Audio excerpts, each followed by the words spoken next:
Spoiler warning! I'll be talking about the 6th episode of Lycoris Recoil in this video. If you haven't seen the episode yet, then I suggest you watch it first and then come back here, okay? Okay, this episode was just filled with cuteness as the other episodes were. It had some thrilling moments, it had some messed up ones, and just plain out badass moments. So to summarize this week's episode of Lycoris Recoil, with the terrorists attacking Lycoris girls now, Takina decides to stay by CHISATO's side until the situation is safe, and by CHISATO's point of view, that means a sleepover. They hang out, Takina always loses in rock paper scissors, Kurumi finally spills the beans on her being the hacker in episode 1, and the bad guys finally target CHISATO. They have a battle, the bad guy asks CHISATO what her mission is, a common reoccurring question in the series so far. Takina and the others arrived and they make their getaway, Kurumi apologizes, and then the most important part of the episode, Takina finally winning and just makes the most adorable noise ever. And that's basically it for this week's episode for Lycoris Recoil. So Takina tells CHISATO about the whole Lycoris being killed situation, but she also tells CHISATO about her physical exam being yesterday.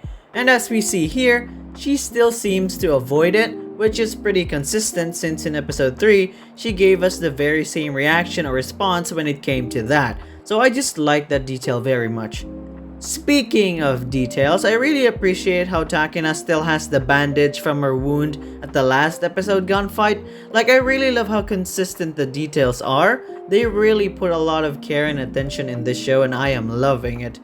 I just find it cute that the reason why she couldn't go is because she was watching movies all day and night.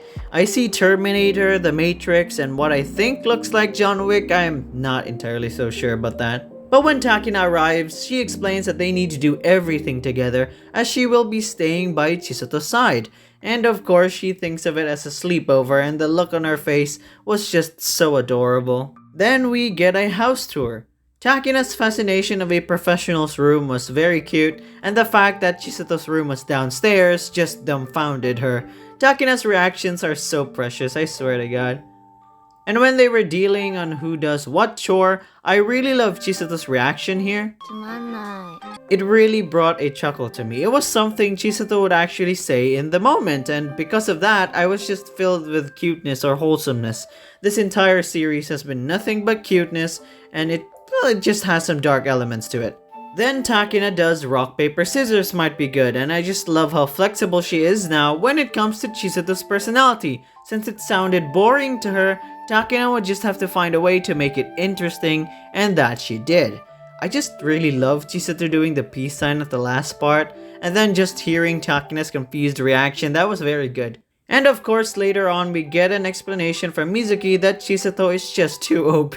She can literally see muscle movements like the damn.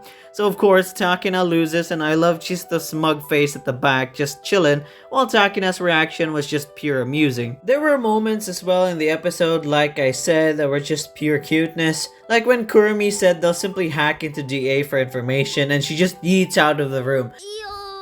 That was very cute. So in this episode, we also get to follow the bad guys' point of view and their very own recreation of the Lycoris Cafe. They get the hacker, Majima being the leader, and then the thugs. Like I'm telling you, this is just our main group, but the opposite. Because we can see the comparisons between the two, like Kurumi's being carefree and clearly enjoying her stay at the cafe, while we just see Robota almost die within the episode. They also talk about how and when the Lycoris started, and obviously Robota wants them to target CHISATO next because that's what the big bad wants. There was also that strange thing that happened later. So when Robota was about to be killed, someone hacked or used his computer to show Majima CHISATO dealing with the thugs that entered her home. And that brought interest to him and led to their showdown later on. But what baffles me is that Robota doesn't even react to the fact that someone saved his life. Maybe because he was too preoccupied to care at the moment, but my only theory is that that was the big bad himself helping the hacker out. That's what I think at least. And speaking of the thugs CHISATO deals with, two men enter her house looking for her, and I just love her relaxed reaction as if this is something she experiences every day. And she also says something interesting. So there are Lycoris who are boys and they are called Lilybell. She doesn't know what they do exactly and doesn't elaborate any further, but I'm guessing they do the role of being a brother or someone older so the Lycoris can rely on and stuff like these. But again, I can't really say much since CHISATO herself doesn't elaborate about the Lilybell more than that scene. And that moment when Kurumi was just screaming because she found out something terrible really gave me chills. The music playing really helped build that scene up for me. And this is where she confesses on hacking DA in episode 1. The reactions are, well, they seem to be fine with it. I mean, they were shocked. And Mizuki simply guilts her that she's the reason Takina was fired and all that. But nothing serious other than that. So I guess that's one plot point done where they finally know about Kurumi being the one who hacked into DA. Then this is where the action part of the episode happens. So CHISATO gets run over but was able to get back up, and I love how she comments on how she'll never get her poncho back. I mean, if you had an artificial heart, then I guess that could be why she is fine, but it's only her heart that's artificial, not her body. So maybe this is how durable her body is? I don't exactly know about why CHISATO can tank a ramming car, but okay, let's continue. She does a lot of badass stuff within the fight, but this is where the episode tells you about CHISATO's disadvantage when it comes to using rubber bullets. I mean, sure, she doesn't want to kill anyone, but if you think about it, she landed a clean headshot on the main bad guy here, and even he himself told her that she should have used live ammo instead of her rubber bullets. And with the fact that CHISATO was getting beaten up here, it really shows you that the villain isn't playing around. This is one of those situations where being too nice can literally choke you. It's like a debuff. Think about it. CHISATO can see the trajectory of the bullets, and that makes her broken to the core, but uses rubber bullets instead because she doesn't want to take any life away. And because of that, she gets blood on her eyes as the bad guy spits on her face, blocking the very vision she relies on, and gets beaten up about it. And she couldn't even fight back here. I mean, anyone couldn't. And when the villain was at gunpoint, all she could do was watch as he asks her, "What is your mission?" Takina then arrives, and again the detail of Takina respecting CHISATO's wishes is really on point. Takina could have killed those thugs there because if you look carefully, she aimed at their non-vital spots, either their arm or leg, which is just a pretty nice detail to catch.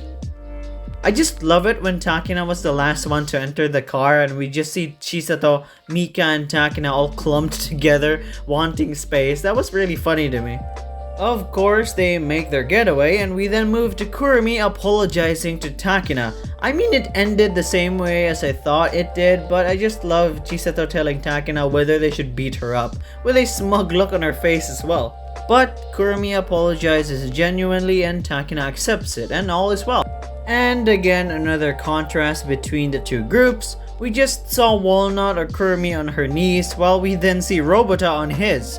And of course, Majima was happy about his clash with CHISATO and is just eager to know more about the top Lycoris. CHISATO then finally does her physical exams and gets treated. They do one more rock paper scissors match, and this is where Takina wins by giving CHISATO a fright, losing her focus. And then Takina just made the most adorable noise I could ever hear in anime history. My ears have been blessed. I mean, just listen to this. How adorable is this? This episode was just really fun and it ended in something adorable, and I am down for that. It showed us the possibility of the bad guys using CHISATO's kindness against her, and this was just that. It also showed us how much of a threat this guy is, so I am just excited to see where this all ends and how it's going to end. So if you'd like to, please check out my episode 5 review of Lycoris Recoil right here, or you can go check out my Love Live Superstar Season 2 episode 3 review right there. Just click between these two videos, whichever you prefer. That's all for today, and I'll be seeing you guys next time. See ya!